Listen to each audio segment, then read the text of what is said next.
बिस्मिल्लाहिर्रहमानिर्रहीम, अस्सलाम वालेकुम। लाइव डॉक्टर शाहिद मसूद के साथ मैं हूँ सुमेरा सलीम।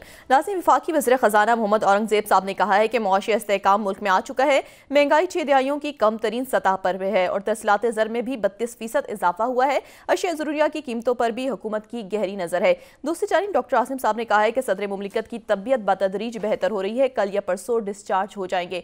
इसके अलावा भी दीगर मौज़ूआत पर आज हम गुफ्तगू करेंगे। स्टूडियो में हमारे साथ मौजूद है डॉक्टर शाहिद मसूद। अस्सलाम वालेकुम डॉक्टर साहब। डॉक्टर साहब, वफाकी वज़ीर ख़ज़ाना की जानिब से कहा गया है कि मुल्क में मुआशी इस्तेहकाम आ चुका है और जो महंगाई है कम तरीन सतह पर आ गई है।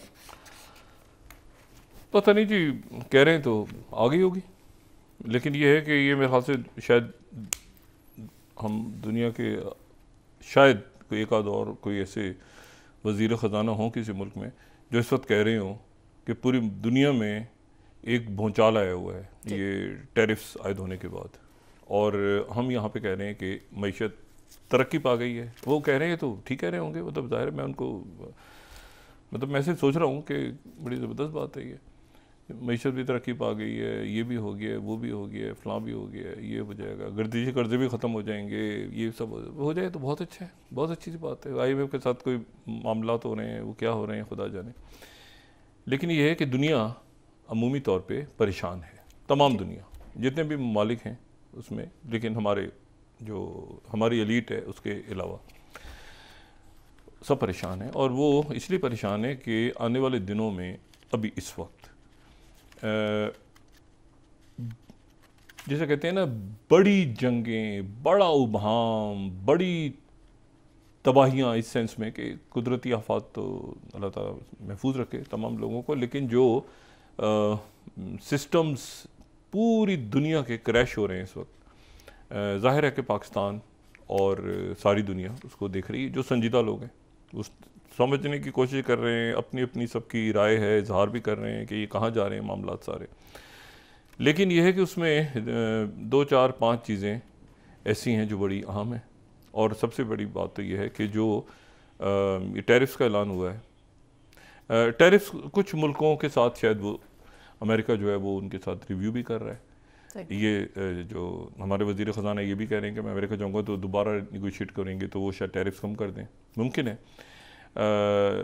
और भी मुल्कों से उनकी भारत से भी बात हो रही है, वियतनाम से भी कहा जा रहा है, कुछ बाकी जो मालिक हैं वो भी शायद रेसिप्रोकल उसकी बात कर रहे हैं, और इसराइल के तो भी बात हो रही है, उसमें मैं थोड़ी देर में आता हूँ। लेकिन ये कि कुछ मुल्क ऐसे हैं जो कि बात उनसे कर रहे हैं कि ये टैरिफ्स को कम किया जाए वगैरह वगैरह।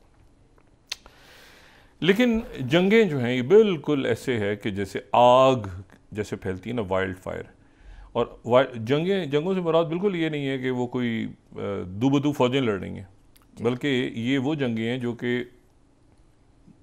जो असल जंगें होती हैं वो सिर्फ ये नहीं होती कि अब जो है वो सिर्फ एयरफोर्स या उसमें नेवी या उसमें आर्टिलरी उसमें हिस्सा ले रही हो।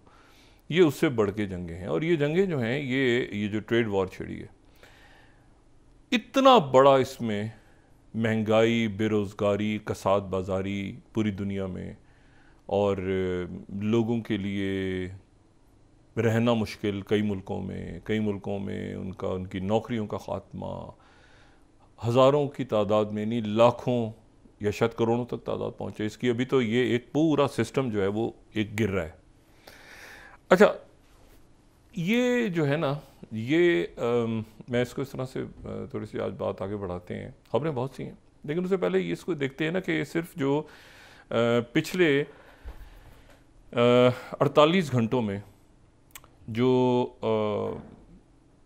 अमेरिका के अंदर जो न्यूयॉर्क जो वॉल स्ट्रीट पे हुआ है, जो कल हमने बात की थी, वॉल स्ट्रीट के ऊपर ही सारे उनके मेन स्टॉक एक्सचेंज हैं। तो अगर हम ये 17B और 17A देखें तो उसमें हमें पता ही चलेगा कि ये उनकी ये पूरा जो है उनकी जो बड़ी टेक जाइंट्स हैं 17A, 17B, 17C, ये आप देखें ये किस तरह से नीचे जा रहे हैं। डाउ जोन्स नीचे गया, ठीक है, उसके बाद आपको जो है वो जनरल मोटर्स गिरता नज़र आ रहा है, आपको उनका जो टेस्ला है उसके शेयर्स, मतलब कोई ऐसी कंपनी एक भी नहीं है, फोर्ड वो जो है वो ऊपर जा रहा है थोड़ा सा, वो जाहिर है कि वो ऑटोमोबाइल। अच्छा, नेस्डैक नीचे गया, अल्फ़ाबेट जो है वो नीचे गया, उसके बाद निफ्टी नीचे गया। ये पूरी स्टॉक मार्केट के ऊपर जो है ये इनका ये सारा का सारा जो है डॉ जोन्स नीचे गया। उसके बाद बोइंग, एप्पल, एनवीडिया, मतलब आप माइक्रोसॉफ्ट, आप ज़रा देखें कि वहाँ पे, और ये जो नुकसान है जो सरमाया लोगों ने शेयर्स ख़रीदे हुए थे कंपनीज़ के, कि भाई टेक कंपनीज़ तो मैग्निफिसेंट 7 के तो बहुत ज़्यादा और बाकी भी, तो उनके जो है वो 6 ट्रिलियन डॉलर जो हैं वो 2 दिन में डूब गए। 6 ट्रिलियन डॉलर्स, 6 ट्रिलियन डॉलर्स। और ये मैं यहाँ पे वॉल स्ट्रीट जर्नल कोट कर रहा हूँ 19th। 6 ट्रिलियन डॉलर जो हैं ये 2 दिनों में डूब गए। अच्छा, ये वॉल स्ट्रीट जर्नल के मुताबिक। और ये अगर 19 स्लाइड हम दिखाएं तो ये जो है ये और उसमें जो है वो राइटर्स ने सुबह जब स्टार्ट हुआ है तो उस वक्त उन्होंने 17 राइटर्स कोट करा था 17 स्लाइड कि 5 ट्रिलियन 2 दिन में लूज़ हुए हैं ये S&P के, लेकिन फिर टोटल जो है ये 6 ट्रिलियन 2 दिनों पे ये ख़त्म हुआ है। अच्छा, 6 ट्रिलियन। अब इसमें इशू ये है कि देखें, बात ये है कि ये जो न्यू हैम्पशायर वहाँ पे अमेरिका में, और वहाँ पर एक बड़ा पुरफिज़ा मकाम ब्रेटन वुड्स, और वहाँ पे एक बहुत ज़बरदस्त होटल वाशिंगटन होटल, वहाँ पर ये दूसरी जंग अज़ीम के बाद मुख्तलिफ़ ममालिक के 44 ममालिक के लोग इकट्ठे हुए। 730 उनके डेलीगेट्स थे और वो इस होटल में इकट्ठे हुए, और उसके बाद उन्होंने एक वहाँ पे एग्रीमेंट कह लें, ब्रेटन वुड एग्रीमेंट कहें उसको, या उसको जो भी नाम दें, वो वहाँ पे उन्होंने तय किया। और उसमें उन्होंने कहा कि अच्छा, इन मुल्कों में जो शामिल ये सारे थे, ये वो थे जो फातहीन थे या जो हार गए थे, और जंग के दौरान जो है ये दूसरी जंग अज़ीम अपने खात्मे में पहुँच रही थी। सोवियत यूनियन भी था वहाँ पे, लेकिन सोवियत यूनियन ने कहा ये तो जो आप बात तय कर रहे हैं ये तो सारी वॉल स्ट्रीट की ब्रांचेज हैं, तो उन्होंने एग्रीमेंट पे साइन नहीं किया। लेकिन एग्रीमेंट पे ये हुआ कि वो 44 मुल्कों की अक्सरियत जो थी उन्होंने दस्तखत कर दिए, और वहाँ से ब्रेटन वुड एग्रीमेंट के तहत अगली दुनिया चली। सही। अच्छा, अब जो ब्रेटन वुड एग्रीमेंट जब साइन हो रहा था तो उनके जहन में ये दूसरी जंग अज़ीम ख़त्म हो रही है, ठीक है ना, ये हम बात कर रहे हैं 1944 की, यानी उसके ख़ात्मे की तरफ जा रहे हैं अभी। तो उनके जहनों में ये था कि जो हमसे गलती पहली जंग अज़ीम के बाद हुई है, ट्रीटी ऑफ वर्साइल्स के, वो गलती हम दोबारा ना करें, क्योंकि पहली जंग अज़ीम के बाद जो ट्रीटी ऑफ वर्साइल्स में ये हुआ था कि उन्होंने जो फातहीन थे उन्होंने ये कहा था कि जंग का जितना नुकसान हुआ है, जितनी बर्बादी हुई है जंग की, वो सारा का सारा जो पैसा है वो जर्मनी देगा, क्योंकि जर्मनी हार गया था। फर्स्ट वर्ल्ड वॉर जर्मनी हार गया था। जर्मनी के ऊपर उन्होंने अनरियलिस्टिक इन्होंने बोझ डाल दिया, फातही ने फर्स्ट वर्ल्ड वॉर ने, ठीक है। और इन्होंने कहा कि जितना, ये बिल्कुल ऐसे ही है जैसे अभी ट्रंप कह रहे हैं ना उनसे, ज़ेलेंस्की से, कि तुमने पैसे दिए थे सारे वापस करो वरना ये दो, तो ये इसी किस्म का सिनेरियो आप देखें उस वक्त था। उन्होंने कहा जो हार गया है वो सारा पैसा वो देगा। अब जनाब ये हुआ कि वो जर्मनी दे नहीं सकता था, जिसके नतीजे में ये हुआ कि वो उसके बाद वहाँ शिद्दत डेवलप होनी शुरू हुई मुल्क के अंदर। फिर उसके बाद उसके वो जो हालात हुए, विदाउट गोइंग इन डिटेल, तो वहाँ से फिर हिटलर नाजी पार्टी जन्म लेती और वो फिर कंटिन्यू होता है आगे जाके। लेकिन जब बैठे ब्रेटन वुड में, तो इन्होंने कहा कि पहली जंग अज़ीम के बाद जो है वो गलती हमसे ना हो कि जो पहली जंग अज़ीम में हुई थी। अब पहली जंग अज़ीम में क्या हुआ था? पहली जंग अज़ीम में ये हुआ था कि उस वक्त दुनिया की सबसे बड़ी जो मईशत है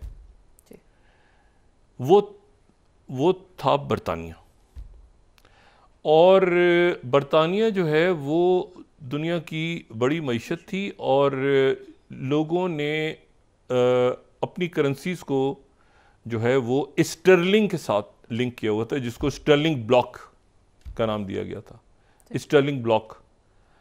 और ये सिटी ऑफ लंदन, ठीक है ना। तो उसमें उन्होंने ज़रूरी नहीं कि वो सारे मुल्क बरतानिया की जो सल्तनत बरतानिया के अंडर ही आते हों, लेकिन कुछ मुल्क ऐसे थे जो उनके अंडर थे, कुछ मुल्क ऐसे जो उनसे हटके भी थे। और उन्होंने अपने आप को 1931 में अलग कर लिया था गोल्ड से। स्टर्लिंग पाउंड पहले उन्होंने गोल्ड के साथ ही रखा था और फिर उसके बाद वो एक नोट के तौर पे, करेंसी के तौर पे आ गए।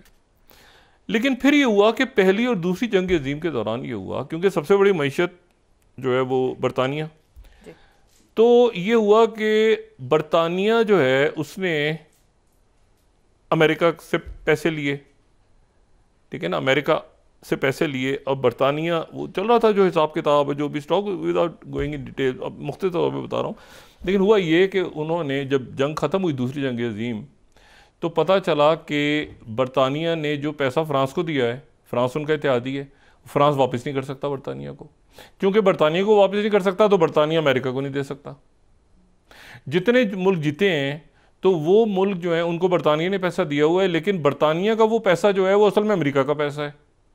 और अमेरिका जो है इस दौरान वो ग्रेट डिप्रेशन में आ गया, ठीक है ना, वो जो 1929 से लेके 1949 तक रहा, 39 तक रहा।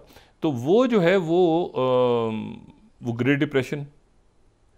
अच्छा, अब ये बहरहाल एक चक्करबाजी ऐसी हुई कि जब दूसरी जंग अजीम ख़त्म हुई, तो चूंकि पहली जंग अजीम और दूसरी जंग अजीम के दौरान दुनिया की सबसे बड़ी मईशत स्टर्लिंग, और लोग अपनी अपनी करेंसीज को, हर मुल्क जो है वो लिंक करता था स्टर्लिंग के साथ, स्टर्लिंग था, स्टर्लिंग पाउंड। दूसरी जंग अजीम जब ख़त्म हुई तो स्टर्लिंग भी फारिग हो गया, और ये ब्रेटन वुड में जब ये इकट्ठे हुए तो उन्होंने कहा कि सारी दुनिया की जो 44 मुल्क और बाकी भी मुल्क हैं सारे, वो अपनी करेंसीज को डॉलर के साथ लेकर आएंगे। तो स्टर्लिंग का गरूब हुआ और साथ ही डॉलर उठ के आ गया। और फिर जो ब्रेटन वुड एग्रीमेंट में बाकी जो उसके साथ शाखें निकली, उसमें उन्होंने कहा कि भाई अब रिकन्स्ट्रक्शन करनी है, हमने दुनिया में आगे कहीं कर्जे देने हैं मुल्कों को, ये करना है। तो दो और अदारे वजूद में आ गए। एक तो यूनाइटेड नेशंस बन गया, वो तो ठीक है, लेकिन और यूनाइटेड नेशंस के साथ फिर बहुत सारी तंजीमें और बन गई। लेकिन फिर उसके साथ ही जो है वो दो और अदारे बन गए वाशिंगटन डीसी के अंदर, क्योंकि शिफ्ट हो गया ना सारा, बरतानिया से, सिटी ऑफ लंदन से शिफ्ट हो गया वाशिंगटन डीसी। तो वहाँ पे दो और अदारे खुल गए, ठीक है। एक का नाम वर्ल्ड बैंक और दूसरे का नाम IMF। और इनका काम ये था कि जी ये जो है ये कर्जे दिया करेंगे, और फिर इसी में आगे फिर मार्शल प्लान और ये और वो सारा, मतलब ये कि बस वो इन्होंने आगे जो है वो किस्सा चल पड़ा। अच्छा, अब ये हुआ कि ये चलता रहा, ब्रेटन वुड चलता रहा। उस वक्त ये था कि जो डॉलर था वो कागज़ का नोट नहीं था, सिर्फ कागज़ नहीं था, बल्कि उसको लिंक कर दिया कि जी $35 जो हैं उनका 1 आउंस सोना होगा। यानी अगर मैं $35 लेके घूम रहा हूँ तो हर सूरत में वो जो 1 आउंस सोना है वो असल में वो कागज़ के नोट नहीं है, वो लिंक है सोने के साथ। यानी उसकी एक कीमत है, ठीक है ना। जो मर्जी हो दुनिया की मार्केट्स जैसे ऊपर जाएं नीचे जाएं, लेकिन अगर मेरे पास $35 हैं तो इसका मतलब है सोना है मेरे पास, 1 आउंस सोना है, उसका लिंक हो गया ब्रेटन वुड, ठीक है। तो लोगों ने कहा यार ये तो इससे अच्छी कोई बात ही नहीं है, मतलब अगर हमारे पास डॉलर हैं तो इसका मतलब एक सोना है, एक ही बात है ना। लेकिन फिर ये हुआ कि ये वियतनाम जंग और बेशुमार क्राइसिस बहुत सारे, लेकिन वियतनाम जंग उसमें बड़ा फैक्टर। तो निक्सन साहब ने आके 1971 में उसको सोने को अलग कर दिया डॉलर के साथ, जिसको निक्सन शॉक कहते हैं। उन्होंने कहा ये जो डॉलर है ये डॉलर होगा, इसका सोने से कोई ताल्लुक नहीं है। उस वक्त जो है, उस वक्त दुनिया का जब दूसरी जंग अज़ीम ख़त्म हुई है तो 60% दुनिया का सोना, 60% गोल्ड वो अमेरिका के पास था। लेकिन ये है कि मुल्कों ने तो कहा कि भाई एक मिनट ठहर जाओ, ये तो डॉलर गोल्ड तो सारे तो बहुत सारे मुल्कों के, मैं उसकी डिटेल के बगैर मुख्तसर पहले काफ़ी तफसील से हम कई दफ़ा बात कर चुके हैं, लेकिन मैं इसको दोबारा बता रहा हूँ कि तो ये हुआ कि वो जो है वो डॉलर के साथ लिंक हो गया। अच्छा, उसके बाद ये लोगों ने कहा डॉलर रखना बड़ा ज़रूरी है भाई, क्योंकि डॉलर एक ऐसी करेंसी है जो कि सोना है। लेकिन वो ब्रेटन वुड जब टूट भी किया, यानी जब निक्सन ने अलग भी कर लिया इसको, निक्सन शॉक आया, तो उसके बावजूद जो है वो लोगों ने डॉलर को ही दुनिया में अपने गैर मुल्की जो ज़खायर हैं और सारी डॉलर के साथ ही दुनिया की मईशत लिंक रही।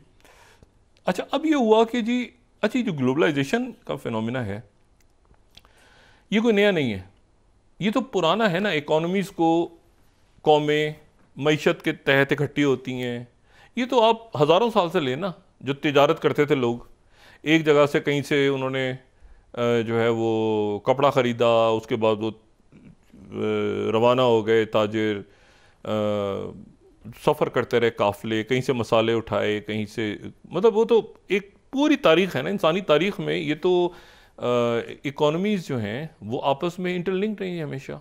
कोई चल रहा है एशिया से यूरोप पहुंच गया, कोई जनाब कहीं चला, कहीं से कहीं, कहीं तो तिजारत हो रही है सारी।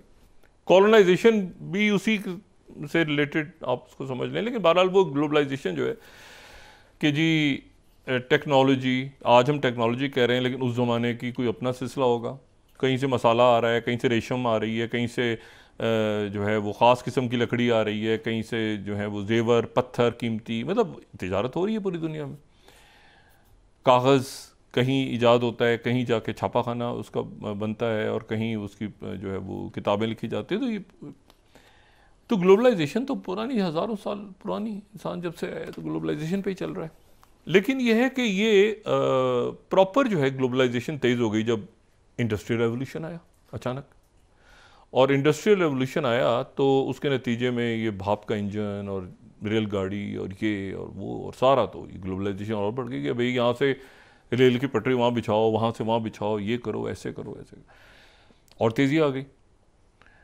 और ग्लोबलाइजेशन जो है वो बाकायदा उसको फिर दूसरी जंग अजीम के बाद, अच्छा दूसरी जंग अजीम में बरतानिया फारिग हो गया ना, तो एक तरफ सोवियत यूनियन आ गया और एक तरफ अमेरिका आ गया। तो यानी पहली जंग अजीम में बरतानिया है, दूसरी जंग अजीम में बरतानिया फारिग है और अमेरिका है। ठीक है, ये इस तरह से हो गया। और ब्रेटन वुड एग्रीमेंट के तहत वो आगे चलते रहे सारे। अब ग्लोबलाइजेशन का एंड हो रहा है, क्योंकि ग्लोबलाइजेशन का एंड ऐसे हो रहा है कि ग्लोबलाइजेशन तो ये ना कि फ्री मार्केट फ्री करें आप। जैसे ये नेफ्टा का एक इन्होंने नेफ्टा आया 90 की दिहाई में, प्रॉपर ग्लोबलाइजेशन के जी अमेरिकन खुद कह रहे हैं अपनी ऑटोमोबाइल इंडस्ट्री से कि आप जाके ऐसा है कि मेक्सिको से गाड़ियाँ तैयार करवाएं और फिर वो सामान लाके यहाँ पे करें, ताकि वो उसके नतीजे में हमारी इंडस्ट्री बड़े आगे बढ़े, दूसरे मुल्कों में जाएं, वहाँ फैक्ट्रीज लगाएं। लोग खुश हो रहे हैं बहुत ज़्यादा।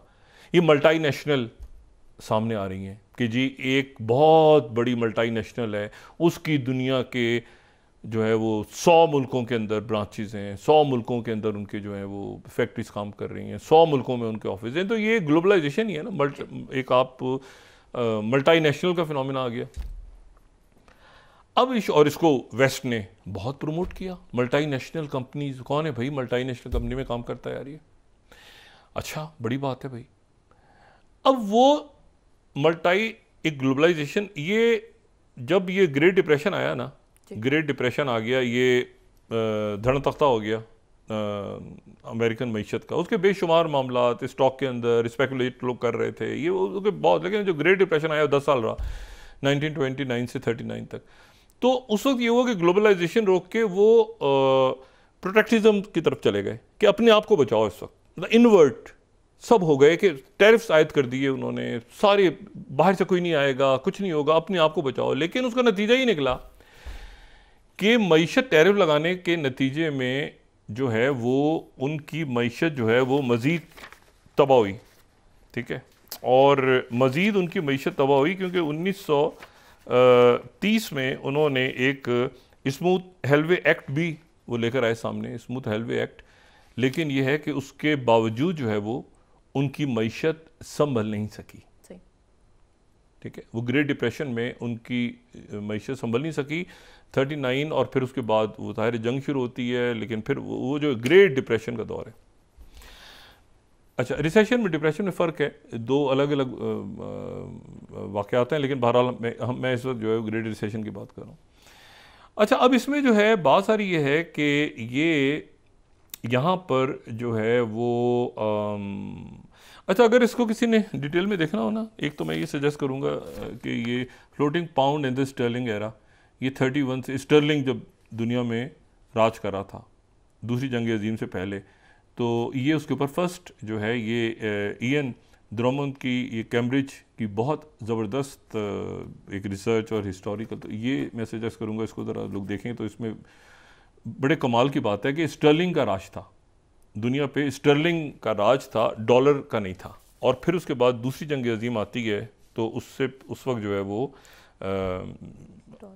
एग्जैक्टली और ये इसके दरमियान जो ग्रेट क्रैश है, ये फिफ्थ में यहाँ पे how the stock markets crash of 1920 ने plunge the world into depression. अच्छा जी, अब ये जो है ये उसमें ये चले गए और वहाँ से जाके इन्होंने ये हुआ कि मतलब पूरी दुनिया जो है उसमें क्रैश कर गई, ठीक है, गवर्नमेंट्स गिर गई, जर्मनी में इंडस्ट्रीज, अनएम्प्लॉयमेंट, पॉवर्टी, और ये जो है ना वो जनाब लोगों की ज़िंदगियाँ, लोगों के सारे इशू, ये किताब अगर देखेंगे तो इसमें आपको बहुत कुछ मिलेगा। अच्छा, अब इसमें मामला ये है कि अब अमेरिका चला गया है दोबारा वो ग्लोबलाइजेशन से दोबारा, जिसको आप कहते हैं कि वो अपने आप को प्रोटेक्ट करना है। अब हमने दुनिया को नहीं देखना, हमने प्रोटेक्टिज्म की तरफ दोबारा जाना है। दोबारा हमने अपने आप को मेक अमेरिका ग्रेट अगेन, बजाय इसके कि हम दुनिया में जाएं। भाई मल्टीनेशनल हमें नहीं चाहिए, यहाँ के कारोबार करो, ठीक है ना। अगर फैक्ट्री लगानी है तुमने यूरोप के अंदर और काम तुमने करना है, कंपनी हो तुम अमेरिका की, चाहे वो तुम टेस्ला हो, चाहे माइक्रोसॉफ्ट, जो भी हो, तुमने अमेरिका में ही काम करने हैं आके। तो ग्लोबलाइजेशन वाला जो मल्टीनेशनल का एक कॉन्सेप्ट था, अब आप इसको समझिए कि वो खत्म हो रहा है, क्योंकि वो मल्टीनेशनल तो है ना कि एक कंपनी है और वो कंपनी अमेरिका की है या यूरोप की है, कहीं भी है, और वो पूरी दुनिया में काम कर रही है। कहीं वो उसका एक पुर्जा बन रहा है कि दूसरा पुर्जा बन रहा है कि तीसरा बन रहा है, सारे जा रहे हैं अमेरिका, कहीं यूरोप जा रहे हैं आगे भी। अब वो दोबारा उन्होंने कहा बंद, जो कुछ करना है इधर करो, आके बाहर से लाइक आओगे तो टैक्स लगेगा और टैरिफ लगेगा। तो एक तरह से वो ग्लोबलाइजेशन का दौर खत्म हो गया, ठीक है। यानी आप चले जाएं 1000 साल पहले कि कहीं से कोई मसाले लेकर आ रहा है, रेशम लेकर आ रहा है, कागज़ लेकर आ रहा है, उस वक्त के ताजिर तो वो कहेंगे जी वहाँ से, तो वो तो तभी लेकर आते थे ना, वहाँ से सस्ता मिलता है, तो वहाँ से लाके यहाँ बेचेंगे तो फ़ायदा हो जाएगा थोड़ा सा, तिजारत इसीलिए इसी तरह होती थी। वो कह रहे हैं कि नहीं, वहाँ से लेकर नहीं आओ, यहीं पर बनेगा, और वहाँ से लेकर आओगे तो इतना महंगा हो जाएगा कि वो ताजिर आने जाने के काबिल ही नहीं रहेगा, चाहे वो घोड़े पे हो या पैदल हो या जैसे भी हो, तो वो सफ़र ही नहीं कर सकेगा, क्योंकि इतनी महंगी हो जाएगी चीज़ कि वो ना उसको ख़रीदने वाला कोई होगा, ना वो तिजारत करके ला सकेगा। जो कुछ करना है इधर ही करो, इसी गांव में, चाहे यहाँ पर चीज़ पैदा हो सके ना हो सके, लग सके ना लग सके, तुमने इसी गांव के अंदर अनाज भी उगाना है, मसाले भी उगाने हैं, कागज़ भी बनाना है, कॉफ़ी भी बनानी है, सब कुछ इसी गाँव में करना है। ये जो बात है ना कि दूसरी जगह से लेकर आओगे तो टैरिफ लग जाएगा। अच्छा, अब जो है इस तरह से तो ये दोबारा अमेरिका चला गया है उस जगह जहां पर, जाने की वजह क्या है? जाने की वजह यह है कि जंगों में उलझ गया, बिल्कुल जैसे बरतानिया जंगों में उलझ गया था और उसका स्टर्लिंग ख़त्म हो गया था, स्टर्लिंग एरा ख़त्म हो गया था, और सल्तनत बरतानिया का जवाल जो है इसलिए कि ओवर स्ट्रेच कर गए और जंगें और पैसा और ये। अब जनाब इनको अंदाज़ा हो रहा है, ट्रम्प साहब को, मैंने पहले भी बात की थी कि जो कुछ हुआ है पिछली कई दिहाइयों में, ये ट्रम्प नहीं कर रहे। अमेरिका इस दुनिया में जो वाकयात हुए हैं, मतलब जैसे मिसाल के तौर पे इराक की जंग हुई है, अफगानिस्तान की जंग हुई है, वियतनाम की जंग के बाद निक्सन ने कहा था ना कि इसको अलग करो, डॉलर को सोने से अलग करो। ये सारी जो पिछले 2-3 दिहाइयों में, 4 दिहाइयों में, 5 दिहाइयों में जो जंगें हुई हैं अमेरिका ने छेड़ी हैं पूरी दुनिया में, वो ट्रम्प ने तो नहीं की। लेकिन ट्रम्प को इस बात, वो हालात ने फिर ट्रम्प को जन्म दिया है, मतलब वो हालात के नतीजे में, वो ट्रम्प उन हालात का नतीजा है जो कह रहे हैं कि अब पूरी दुनिया की हमने कुछ भी नहीं करना, किसी की मदद नहीं करनी, कुछ नहीं करना, भाड़ में जाए अक़वाम मुत्तहिदा, ये USA, फलाना डिमाकना, कुछ हमें नहीं करना, किसी को हमने जो है वो कोई हमारा तिजारती पार्टनर नहीं है, कोई जो है हमारा अस्करी अलायंस नहीं है, ठीक है ना, यूक्रेन के साथ इसके साथ कोई ज़रूरत नहीं, सबसे पैसे लो, ये पकड़ो, वो तो वापस लेकर आओ, सारा यहाँ पे पैसे लेकर आ जाओ। अच्छा, तो ये वो, और 1987 अभी वो वहाँ पे 41 साला प्रॉपर्टी डेवलपर हैं न्यूयॉर्क के, डोनाल्ड ट्रंप। वो आधे आधे सफ़ों का इश्तिहार न्यूयॉर्क टाइम्स और वाशिंगटन पोस्ट में उन्होंने उस दौर में छापा है। अगर हम ये 10th और 11th दिखा सकें, आधे आधे पेज के इनके इश्तिहारात हैं डोनाल्ड ट्रंप के, और उन इश्तिहारात में ये कह रहे हैं कि जापान जो है ये तरक्की कर रहा है, कि अमेरिका जो है पार्टनर है, मगर जापान की ब्रांड्स आगे जा रही हैं। 1987 तकरीबन, अगर आप देखें कोई 4 दिहाइयों से कम कुछ अरसे पहले, ये उस वक्त ये बात कह रहे हैं।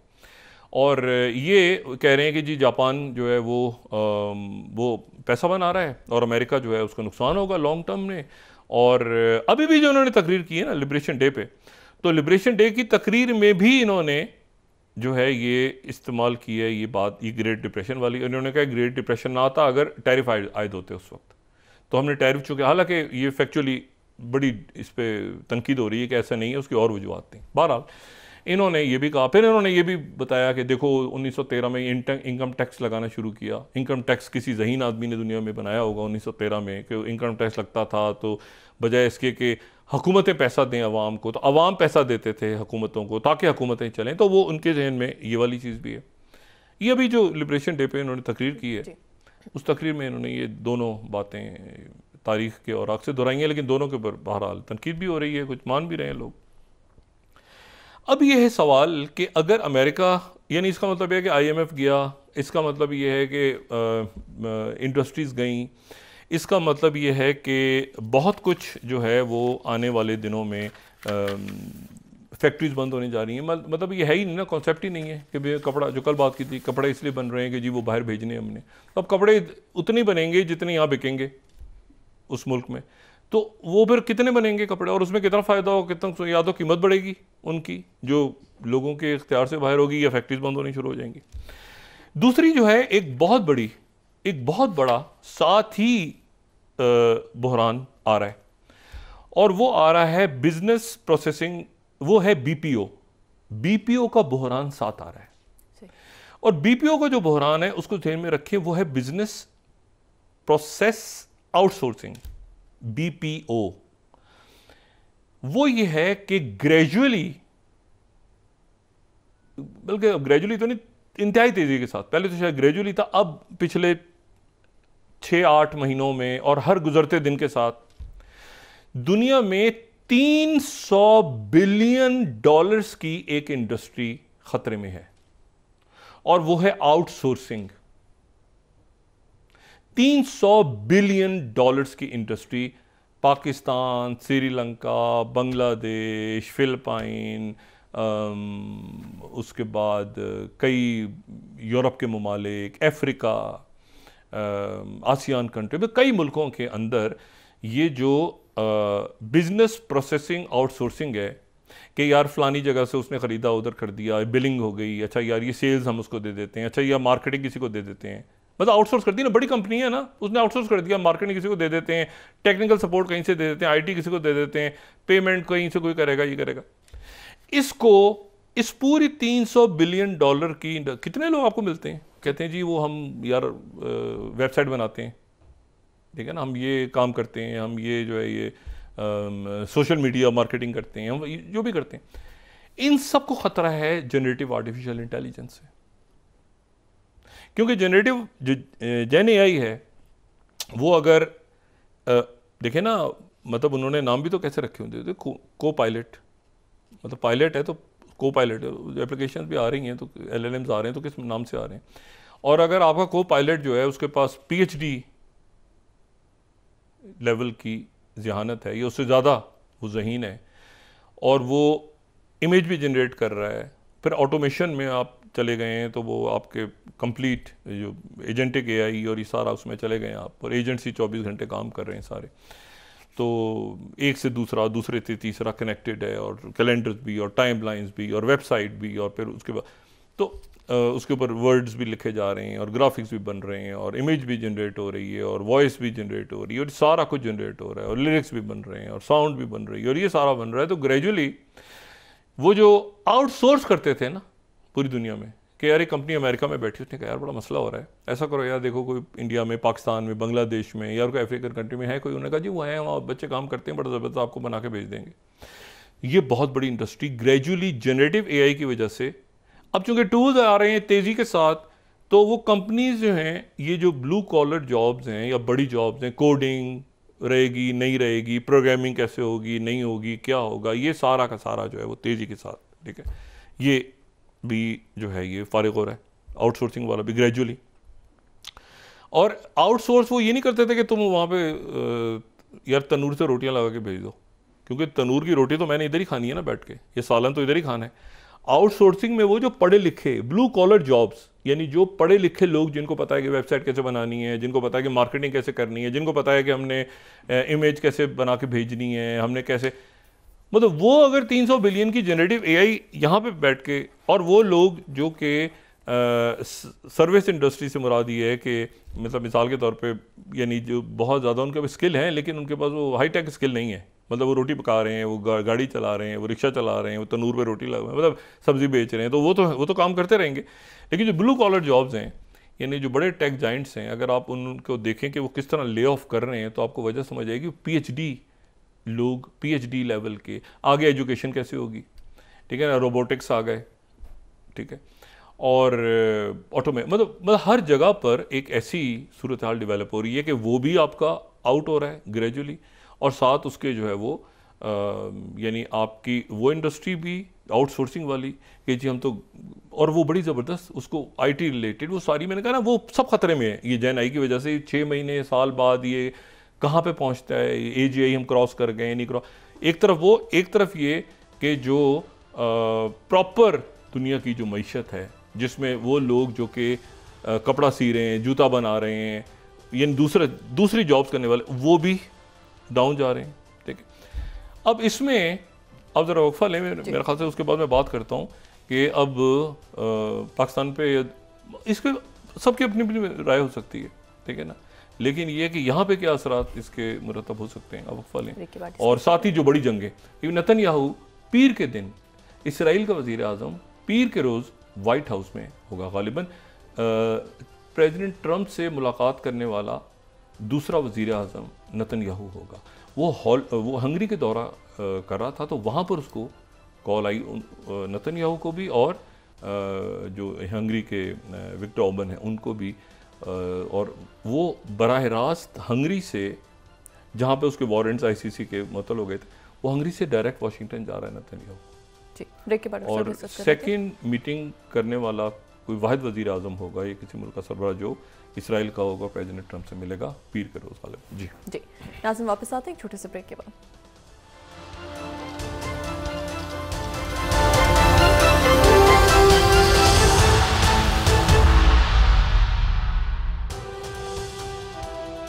वेलकम बैक नाज़रीन। और सब सोशल मीडिया प्लेटफॉर्म एक्स की बंदिश के खिलाफ भी दायर दरख्वास्तों पर लाहौर हाई कोर्ट ने समाअत जो है 8 अप्रैल के लिए मुकर्रर कर दी है। देखें क्या होता है जी। ये 13 स्लाइड हम देखें तो आप देखें ये पूरा ये कैसे जो है ये अमेरिका में कंपनीज नीचे गई हैं, ठीक है, नैस्डैक को ये पूरा ये जगह ना ब्लड बाथ, पूरा ये सारी कंपनीज के शेयर्स, उनके जो नुकसान, जो मैं कह रहा हूँ 6 ट्रिलियन गायब हो गए। तो ये 48 घंटों के अंदर ये हमारी चीज़ सामने आती है। अच्छा, अब इसमें एक तो मैंने बात की कि इसमें ज़हन में रखें कि एक तो ये है रियल टाइम कंपनीज का, दूसरा ये कि साथ ही जो बीपीओ की जो इंडस्ट्री है वो भी आउटसोर्सिंग वाली, वो भी कम होती जा रही है। और जो टेक्नोलॉजी है, वो टेक्नोलॉजी एक ऐसी जगह पहुंच गई है कि वो सिर्फ ये नहीं कर रही कि जी वो कंप्यूटर के अंदर या टेलीफोन के अंदर जो है वो कोई उसके ज़रिए में कोई तब्दीली आ जाएगी या ये इलेक्ट्रिक व्हीकल्स आ रही हैं, ये नहीं, वो एक जगह पे पहुंच गई है इस वक्त टेक्नोलॉजी कि जो गोश्त है, गोश्त ये लेबॉर्ट्री में तैयार हो रहा है, और लैब ग्रोन मीट जो है वो उसके बारे में ही कहा जा रहा है कि वो 25 बिलियन की इंडस्ट्री हो जाएगी अगले 4 सालों के अंदर। और गोश्त लेबॉर्ट्रीज़ में जो है वो बायो रिएक्टर्स के ज़रिए तैयार हो रहा है, और उसमें ईस्ट जस्ट और अपसाइड फूड्स और ये जो ब्रांड्स हैं ये तैयार कर रही हैं गोश्त को, और ये इनकी शेल्फ लाइफ ज़्यादा है, इनका टेस्ट ज़्यादा है, इनमें वो जानवर जिनको कोई बीमारियां हैं, कोई एंटीबायोटिक्स लगी हुई हैं, या वो जरासीम जो गोश्त के ज़रिए आ जाते हैं, इकोलाई वगैरह, उनसे बिल्कुल पाक साफ़ है। और जो बड़े जो शेफ़्स हैं वो अब जो वहाँ पर इनको प्रमोट कर रहे हैं इस गोश्त को। अच्छा, ये गोश्त चिकन भी है, पोर्क भी है, जो है ये बीफ भी है, और फ़िश भी है, ठीक है। तो ये जो है ये बायो रिएक्टर्स सिंथेटिक वो सेल्स को कल्चर करके आगे यहाँ तक दुनिया यहाँ जा रही है दुनिया इस वक्त। ये आप एक्स की बंदिश और इसको तो आप इसमें लगे रहें, यहाँ पे दुनिया कहाँ जा रही है।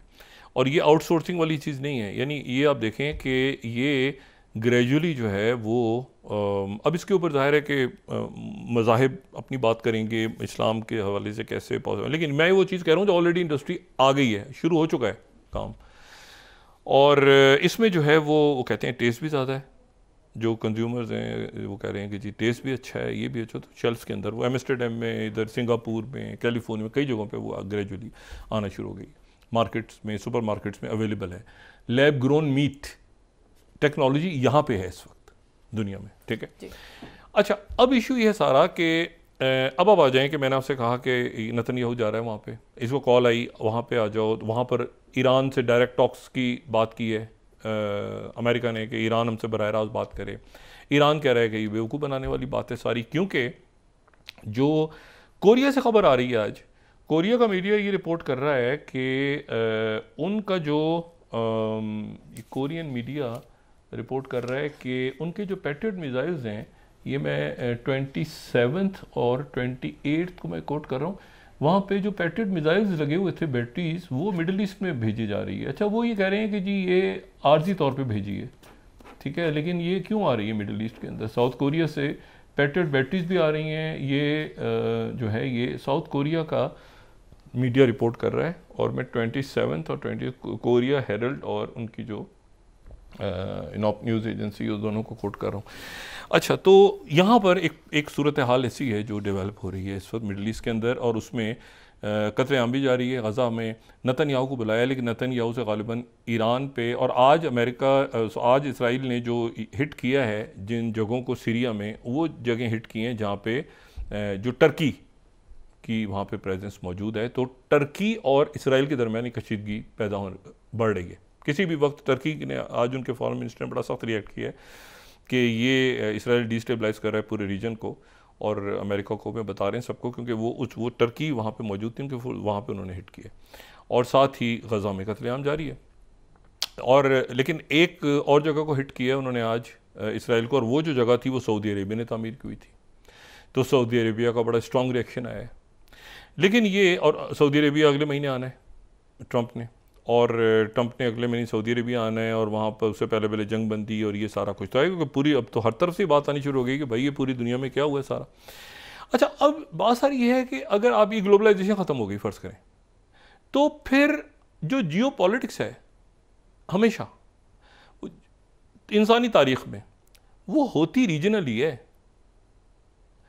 यानी ग्लोबलाइजेशन तो एक हो गई ना चीज़, वो तो चले बन गई, हो गया, लेकिन जो जियो पॉलिटिक्स है वो रीजन, उसमें बड़ा इंपॉर्टेंट होता है। अब रीजन जो है इसलिए इंपॉर्टेंट होता है कि देखें, मतलब है कि हम कहते हैं ना हमारी जियो स्ट्रेटेजिक लोकेशन, या फलाना जजीरा उस जगह है, ग्रीनलैंड वहाँ पे है, ये तो फिर रीजन की अपनी इंपॉर्टेंस है। ग्लोबलाइजेशन अगर नहीं है तो रीजन की तो हमेशा, लेकिन रीजन के भी जितने एक्सपेरिमेंट्स हुए हैं, एक ग्लोबलाइजेशन का एक्सपेरिमेंट चला अभी ख़त्म हो रहा है, या ये है कि क्या मौजूद है, क्या ग्लोबलाइजेशन का कॉन्सेप्ट अभी भी मौजूद है, और अगर नहीं है तो फिर ये बेल्ट एंड रोड क्या है और ब्रिक्स क्या है मुतबादिल। ये तो ग्लोबलाइजेशन की बात ही है ना, कि सारी दुनिया में एक नेटवर्क सड़कों का और समुद्री रस्तों का, और ये सारा जो चाइना का है, तो फिर अगर जो है वो ये ग्लोबलाइजेशन वहाँ पर नहीं है, तो ये वॉल स्ट्रीट जर्नल में बड़ा अच्छा आर्टिकल है, US tariffs make Xi Jinping's day. अच्छा, ये 41 तो स्ट्रेटेजिक गिफ्ट दी है डोनाल्ड ट्रंप ने चाइना को। अच्छा, तो ये जो है ना, अब बात ये सारी कि क्या ये तो फिर अच्छा, बात वही मैं कह रहा हूँ कि ग्लोबलाइजेशन ख़त्म हो गई है, तो रीजन में सबसे पहले तो यूरोप, दूसरी जंग अज़ीम के बाद यूरोप को ख्याल आया ना कि हम रीजन में इकट्ठे हो जाएं, तो EU बनाया उन्होंने, यूरोपीय यूनियन बनी, ये बना वो बना, वो फारिग हो गया। हालांकि वो रीजनल ब्लॉक था ना, वो भी फारिग हो। EU अब देखें ना क्या EU का हाल हुआ है, तो वो EU तो ऐसा एग्जिस्ट नहीं कर रहा, लेकिन वो उनके जहन में आया था कि रीजन का ब्लॉक होना चाहिए। अच्छा, इसी तरह से आप देखें कि ये सार्क यहाँ पे बनी, सार्क भी बिल्कुल ख़त्म है। उसके बाद ये क्वाड और ऑक्स, ये तो खैर दूर से, गैर फितरी दूर से थे ना। अब ये बिम्स्टेक, जहाँ पे इंडियन प्राइम मिनिस्टर मोदी भी गए, उनकी मुलाकात भी डॉक्टर यूनुस से, लेकिन ये है कि वो रीजन जो है बिम्स्टेक इसलिए कुछ नहीं कर सकता क्योंकि म्यांमार, थाईलैंड, बाकी जो ममालिक हैं, नेपाल, उनके साथ जो है वो नहीं। लेकिन असल बात ये है कि ग्लोबलाइजेशन नहीं है तो जियोपॉलिटिक्स आपको जो डिफाइन करेगा दुनिया में आपका रोल, वो एक तो ये करेगा कि ठीक है ग्लोबलाइज कितने हैं आपके मल्टीनेशनल, लेकिन अगर ये BPOs भी ख़त्म हो रहे हैं, अगर ये यहाँ तक टेक्नोलॉजी शेयरिंग तो छोड़ देना, अब तो आप उसको रहने देंगे, कोई टेक्नोलॉजी भी शेयर करेगा किसी और के साथ। अब तो बिल्कुल जो है वो ये जो टेक वॉर हुई है, इसके बाद तो चाइना अब कैसे, क्योंकि चाइना ऑलरेडी ग्लोबलाइजेशन में, WTO बनी ना 97 में, तो WTO में भी तो यही था कि भाई सारी दुनिया के अंदर लेबर कवानीन, ग्लोबलाइजेशन का सारा कॉन्सेप्ट था। अमेरिका उसका बड़ा महरिक था। लेकिन यह है कि रीजनल ब्लॉक भी तो ख़त्म हो गए ना, सार ख़त्म हो गई, बिम्स्टेक नहीं है, नेटो किधर गई, EU किधर गया, ये अफ्रीकन यूनियन क्या एग्जिस्ट करती है एक जगह, वो अंदर पता चला वो साहिल की रियासतें जो हैं वो उसमें बगावत होनी शुरू हो गई, जो बेल्ट को है उन्होंने कहा अफ्रीकन यूनियन को मानते ही नहीं है। तो मसला ये है कि रीजन के अंदर भी तो इशू है। आज उनके इंडियन प्राइम मिनिस्टर गए श्रीलंका और बड़ा अच्छा उनका इस्तकबाल हुआ है, सब कुछ बड़ा, उन्होंने कोई डिफेंस पैक्ट भी शायद साइन किया है, MOUs किए हैं वगैरह वगैरह। लेकिन इशू ये है कि ये रीजन है, मतलब उसमें एक प्लेयर इंडिपेंडेंटली ऑपरेट नहीं कर सकता। मतलब जो भी हो, इंडिया को अपने नेबर्स को देखना है, पाकिस्तान को अपने नेबर्स को देखना है, बांग्लादेश को अपने नेबर्स को देखना है। अपने आपकी जियो पॉलिटिक्स जो है वो अल्टीमेटली, मतलब आपकी इंपॉर्टेंस इसलिए कि जैसे इंडिया को अमेरिका क्यों पसंद कर रहा है, इसलिए चाइना के साथ। अच्छा, लेकिन ये कि चाइना के साथ है तो फिर फेवर करें उनको, तो फेवर भी आपको पता चलता है कि वो कह रहे हैं नहीं, क्योंकि वो, मैं आपको फ्रैंकली बताऊं, अमेरिका में बहुत, ये बात मैं पहले भी कह चुका हूं कि अमेरिका में बहुत बड़ा तबका ऐसा वो इंडिया से डरता है। वो कहते हैं कि ये इनके जो IT के लोग हैं ना, ये जो इनकी यूथ है, ये आके हमें खा जाएगी वहाँ पे। ये मैं आपको फ्रैंकली, वहाँ पे अच्छा खासा ये इसीलिए मैं कहता हूँ जब ये बात करते हैं ना टेक्नोलॉजी ट्रांसफ़र होगा, ये होगा अमेरिका से, वो कभी भी नहीं देंगे, वो डरते हैं, वो एक हद तक रखते हैं। वो कहते हैं यार ये ना हो कि ये हम चाइना से भुगतते मतलब ये दरमियान में से इंडिया निकल कर आ गया कहीं। वो देखे ना, इतनी बड़ी मार्केट है, वो उनसे डरते हैं, तो वो कभी टेक्नोलॉजी ट्रांसफ़र नहीं करते। वो कहते हैं एक लेवल पे रखो बस, ठीक है आउटसोर्सिंग हो जाइए, वो दाएं बाएं आगे पीछे। अच्छा, अब इशू ये सारा कि अगर ग्लोबलाइजेशन नहीं है तो फिर रीजनलिज्म भी ख़त्म हो रहा है, या रीजनलिज्म क्या है, अगर है तो फिर ये सार्क और ये बिम्स्टेक और ये आपके जो EU और अफ्रीकन यूनियन, ये तो सारे फारिग हो गए। और अगर ग्लोबलाइजेशन ख़त्म हो गई है तो फिर ये बेल्ट एंड रोड और ये सारा जो चाइना आगे आ रहा है ब्रिक्स के साथ, और क्या इस तरफ जाएंगे मुल्क। ठीक है ना, अभी जॉर्डन, अब जो मर्जी कहें जॉर्डन जो, लेकिन उसकी लोकेशन देखें ना, उसकी लोकेशन की वजह से आपकी जियोपॉलिटिक्स बढ़ती है ना किसी भी मुल्क की। अच्छा, अब इशू ये है कि वो उसमें यूक्रेन जो है, वो यूक्रेन की क्या जंग बंदी, अभी तो वो प्रेसिडेंट ट्रम्प इस पूरी सूरत हाल को देख रहे हैं ना कि पूरी दुनिया से, लेकिन वो ज़ाहिर है ट्रम्प अपनी जगह पर, वो मतलब जो है वो JD वैंस और बाकी सारे लोग, क्योंकि वो उनको ये ट्रम्प को कि इसमें से जो बात सुनेगा वो रहेगा अपनी जगह, जो नहीं सुनेगा वो फारिग हो जाएगा। मतलब वो अब बिल्कुल नहीं करना जो पहले हुआ था कि भाई मैं कहीं और जा रहा हूँ और ये बंदा कुछ और सोच रहा है। ठीक है, और उन्होंने ये थर्ड टर्म वाली बात करके उन्होंने JD वैंस को भी मैसेज दे दिया है ना कि अगली दफ़ा तो हो सकता है तुम आओ, लेकिन हो सकता है मैं थर्ड टर्म में भी इलेक्शन लड़ूँ। तो उन्होंने अपना एक शौक जाहिर कर दिया है ट्रम्प ने थर्ड टर्म वाला, हालांकि पॉसिबल नहीं है, उनको कॉन्स्टिट्यूशन में बहुत बड़ी अमेंडमेंट्स करनी पड़ेंगी, 2/3 स्टेट्स और 2/3 कांग्रेस, लेकिन उन्होंने इरादा जाहिर कर दिया है कि भाई ये JD वैंस भी जो है वो भी बिल्कुल जो है ना हटो बचो। इलॉन मस्क भी देख रहे हैं, वो टेस्ला उनके नीचे गई, क्योंकि वो ये मुझे बताएं अमेरिका में कितना टेस्ला बेचेंगे, और क्या आप अमेरिका का टेस्ला जो है वो गाड़ी वो आप अमेरिका से उठा के और ले जाके आप इंडिया में या पाकिस्तान में, बांग्लादेश में लोग खरीदेंगे टेस्ला, या अफगानिस्तान में खरीदेंगे, या कंबोडिया में खरीदेंगे, या इवन किसी भी दुनिया के मुल्क में वो कितने लोग टेस्ला खरीद लेंगे? तो वहीं खरीदेंगे ना जो अब बड़ी मसला ये है कि अगर रेसिप्रोकल टैरिफ लगने शुरू हो गए तो ये मल्टीनेशनल्स गई। वो चाइना ने कहा अच्छा भाई उधर से अमेरिका क्यों, कहाँ गए हो तुम? इलॉन मस्क को कहा अच्छा उधर के हो तुम, तो पता चला टैरिफ बराबर के, तो टेस्ला की मार्केट गई। अब इशू ये है कि मुझे तो लग रहा है कि कई लोग छोड़ के अमेरिका चाइना ना चले जाएं, कि हम चाइना के भाई कोशिश करते हैं कि नेशनलिटी ले लें, वहीं कारोबार करें, कोई 1.5 बिलियन की कम से कम आबादी में हमारी कोई चीज़ तो बिकेगी ना। लेकिन ये कि चाइना में ऑलरेडी चीज़ें इतनी सस्ती बन रही हैं और टेक्नोलॉजी इतनी आ गई है चाइना की, दुनिया के सबसे ज़्यादा रिसर्च पेपर चाइना से आ रहे हैं, ठीक है। अब उनकी इनोवेशन हो रही है। एक ज़माने में बात ही ना कॉपी पे, वो नहीं हो रहा। अब तो इनोवेट, अब डीप सीक और इमेनस और बाकी उनके जो आ रहे हैं रोज़, उनके जो LLMs आ रहे हैं, तो चाइना तो बहुत आगे निकल गया। इशू ये है कि चाइना को क्या ज़रूरत है कि भाई वो, अच्छा अब ये है कि वो वहाँ से अपनी जो सस्ता सामान है, दुनिया में लोगों ने रहना है, तो कितने लोग एक अमेरिका का बना हुआ आईफोन लेंगे? अमेरिका में रहने वाले नहीं ले सकते अमेरिका का आईफोन, भाई उनको भी वो आईफोन वही चाहिए ना जिसमें वियतनाम की कोई चीज़ हो, कोई इंडिया की हो, कोई कंबोडिया का, कोई पुर्जा हो, कोई। अब अगर सारा का सारा ये हो जाएगा तो अमेरिका में रहने वाले कहेंगे भाई एक मिनट ठहर जाओ यार, सस्ता फोन कहाँ है? वो सस्ता चाइना का यार, चुपके से ले आओ इस बगल करके।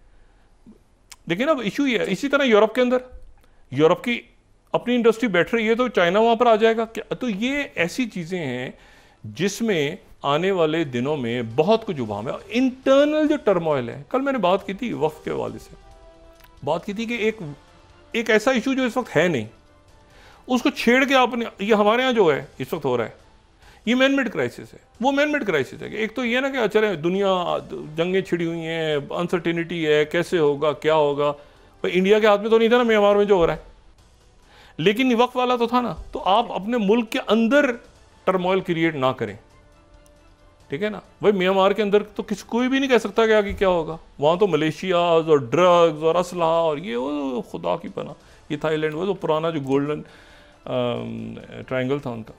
इशू ये सारा कि इसमें से, और ये जब ये यहाँ पर ये सडन होगा अचानक, योर सर्विस है नो मोर रिक्वायर्ड, क्योंकि जो कॉल सेंटर्स खत्म हो गए, चैटबॉट्स आ गए उनकी जगह। पहले बच्चे बैठे हुए हैं कॉल सेंटर, वो कॉल करते हैं अमेरिका के नंबर पे, वो कॉल जाती है श्रीलंका, आउटसोर्सिंग की हुई है, कॉल सेंटर्स बने हुए हैं, सारे कॉल सेंटर्स खत्म।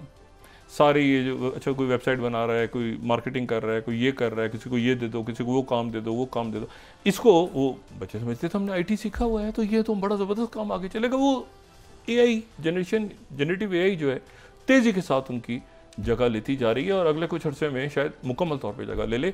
और फिर उसके बाद जो, यानी वो तो क्रिटिकल थिंकिंग के ज़रिए आप सोचें ना, लेकिन क्रिटिकल थिंकिंग को भी अगर आप PhD अगर के लेवल पे ऑलरेडी एक LLM मौजूद है, ओपन AI का हो या वो जेमिनी हो या जो भी हो, तो क्या वो उससे ज़्यादा क्रिटिकल थिंकिंग और उसकी भी एप्लीकेशन आ रही। तो आने वाले दिनों में बड़ा टर्मोइल है।